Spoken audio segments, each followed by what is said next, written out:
For as long as there has been light, compositors have been trying to exponentially blur it to make it look real.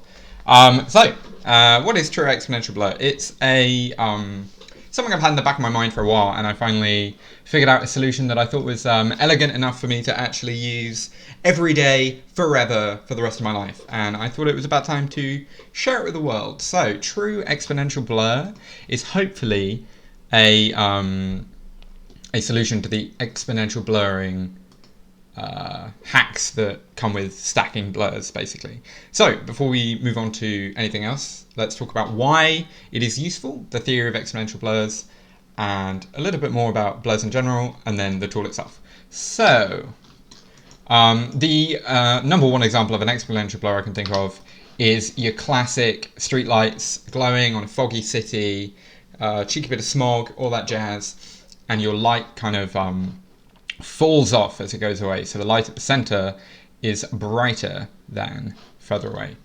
So how does that all operate? Let me tell you. Basically, it's because of this thing called the square cube law. So when we, in one dimension, move out from the light, what's happening is we're increasing the radius of a 2D circle, and that's what we deal with.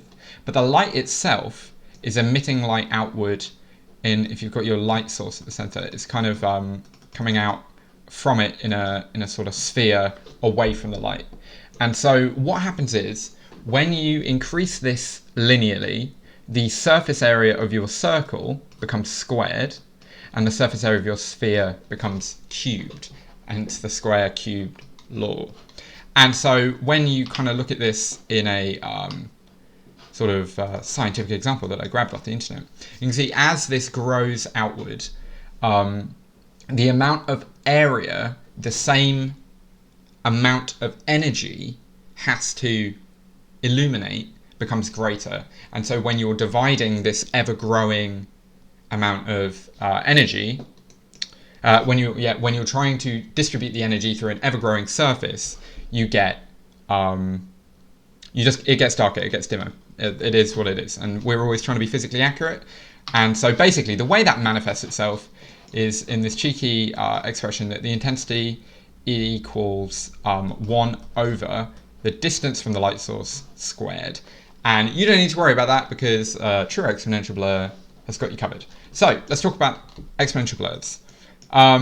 The classic example of an exponential blur, and a solution that I think we have all experienced if you've used an exponential blur tool before and you've looked inside it, generally it's some variation, some are cleverer, some are not, of blur stacking. And this is just something super simple that I've done. And basically the way it works is you blur your image by a certain amount. I'm going to say, 2 pixels. And then what happens is your next blur is double that at 4, and the next one is double that at 8, all the way to 256 here. Or if you started from 10, it gets pretty crazy pretty fast. We're up in the thousands. And then what you do with this is every time you add it together, the first one you add by half, or this is a way of doing it. The next one you add by half that amount, then half that amount, until it becomes negligible enough that you're not really adding anything. And you can just add it all together, divide by 2 because that's the way the math works out, and you get this exponential blur. And it looks nice. We've all been doing this for a long time, this kind of thing, and yeah, it feels good. And when you plus this over the top, you've got quite a sexy, quite a groovy looking illuminated bus. Well done, final, client approved. You can go home early. So let's talk about the problems of this. The first one is the actual filtering itself on the blurs that we're using. So what I've got here is I have a 256 by 256 box and slap bang in the center. I know, how did we put a pixel in the center of an even number? Don't ask. It's probably off by 1. When we do this and we blur it with our Gaussian filter, we get this lovely looking blur, and we don't think too much about it. But light is secretly being we've upset light because light isn't being represented correctly here, and I'll show you why. So Nuke has this pretty radical node called sampler, and all it does is it plots the values of your pixels on a graph. So when we click sample here, you can see that our Gaussian filter is producing this kind of bell S-curve as we go out, which isn't any good because the light is not coming in this S shape, it's coming in a very linear outward shape. And so that's where one of the first modes on true exponential blur comes in. So when you first launch a node, you've got a couple options, and the first thing you're going to want is the method. I would recommend using the true method, but for demonstration purposes, the exponent options, where you get to specify the exponent, are also really useful.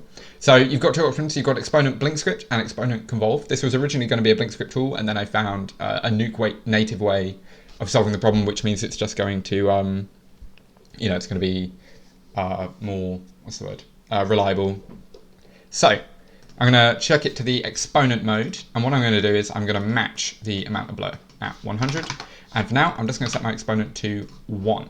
So when we look at this, you can see we've got something kind of similar, but not the same. And you can see our human brains are looking at this and thinking, wow, that's quite a hard fall off at the end. But when we look at this with a sampler, what do we get? We get a pretty groovy little line, which is pretty cool. And I believe the triangle mode on this is kind of replicating this, but in two directions. So when you look at that, you get the same thing, but it's not happening in a radius, which isn't very useful to us, whereas this is. So with that in mind, already we're off to a pretty groovy start. However, what if we wanted to have this fall off exponentially? Well, that's where this comes in. So if we just set this to 2, what this is actually going to do is it's going to take our curve and put it to the power of 4, just because that shows a pretty hearty exponential fall off. This is where, this mode is for when you're not trying to be physically accurate, you're trying to art direct your blur, and which is still obviously really important because sometimes reality is not as sexy as comp. And so when you look at it like this, we've got a true exponential fall off, which is pretty good. Except it's not a true exponential fall off, don't be fooled, because a true exponential fall off, gosh, that's bright. A true exponential fall off will start up here and will come down and will always approach 0 but never hit it. And in maths, that's called an asymptote. And ours does hit 0, which is disappointing because we as compositors want to be perfect. And that's where true exponential blur comes in. So if we set it to the true mode and we make this a lot brighter, you're going to actually see a hard edge here. And that's because even at the edge of the region we're selecting, it's not going to 0, it's going to 3.4 times 10 to the minus 6. So it's pretty small, but it isn't 0. And so when we look at this with our sampler, we're going to see it sort of do this exponential fall off here. And there's a reason for this tip here, but don't think too much about it. And it will keep coming out and coming out, getting closer and closer to 0, but it won't hit 0 until it absolutely does. And that's that hard edge. However, you could just set this to be the entire width or height of your image. That didn't do what I was expecting. Okay, that's curious. But there we go. When we do it like this, you can see we've got a true sort of exponential fall off right to the edges of our image that keeps going like that. So when we apply that to our image here, and what I've done is I'm just going to take a luminance key, and I am going to just saturate the highlights just a little bit to compensate for the fact that they are clamping at 1. And then I'm also going to do the same thing where I'm just going to make it a lot brighter in the highlights. I'm just going to localize that to the highlights. Cool. So now when we do a true exponential blur here, you can see it starts to grow outward. And initially it's going to have a kind of a box style behavior, but as you begin to grow out all the way to the edges of frame, you can see we're getting a true exponential blur out of it, and it looks really, really satisfying. So I can just, it's taller than it is thingy, so I'm going to set the height. That is really interesting. I will fix that before I release it.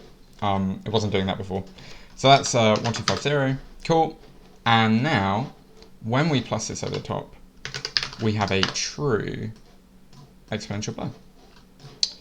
And that's pretty cool. but you'll notice it does kind of flood the whole frame. And although that's technically accurate, especially if we were to isolate that to just the highlights and apply that over the top, it looks, really satisfying, very cool.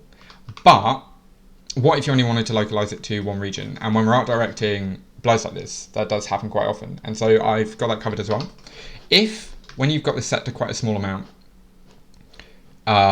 you're actually, don't want negative numbers, you're actually happy with that blur amount and you want it to stop, I've got this radial mask, and what this is doing is internally it's doing a linear radial that's just going to mask to that region. So when you plus it over, you can have it glow just in that radius, and it's still like truth adjacent. Some would call that lying, but it's 2021, who knows anymore. And then you can also do a gamma on that mask as well. So if you want to do that, you can, but in theory, your ground truth is covered for you.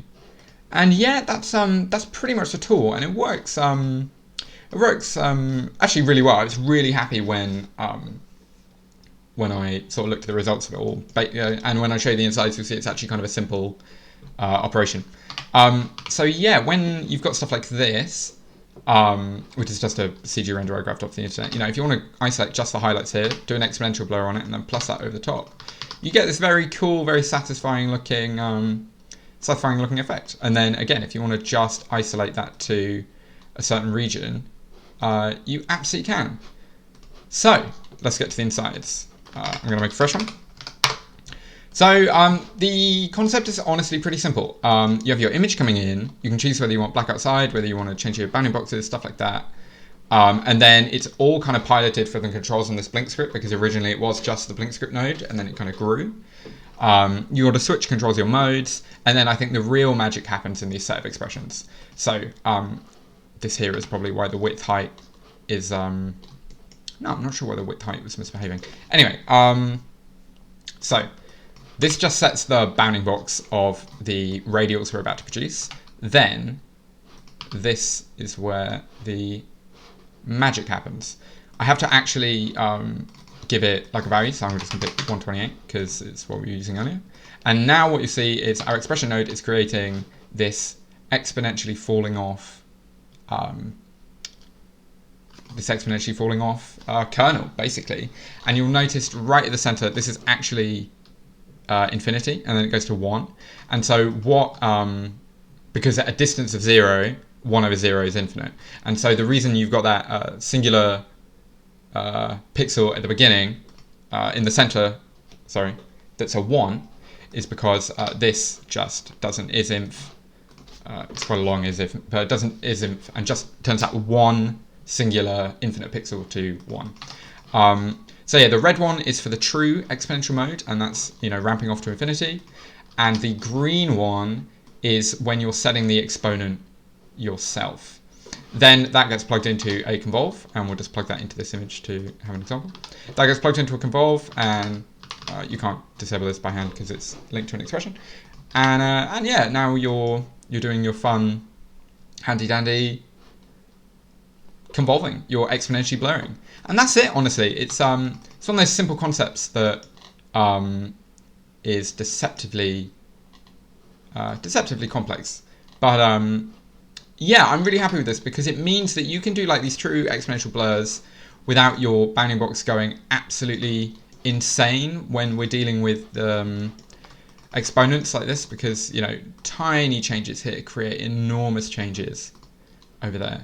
But yeah, that's it. That's true exponential blur.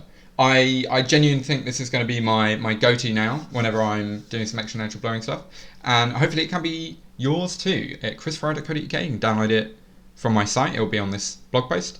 And yeah, thank you so much for your time. Any questions, always feel free to drop me a message on LinkedIn or something similar. Happy comping, happy exponential blurring. Bye!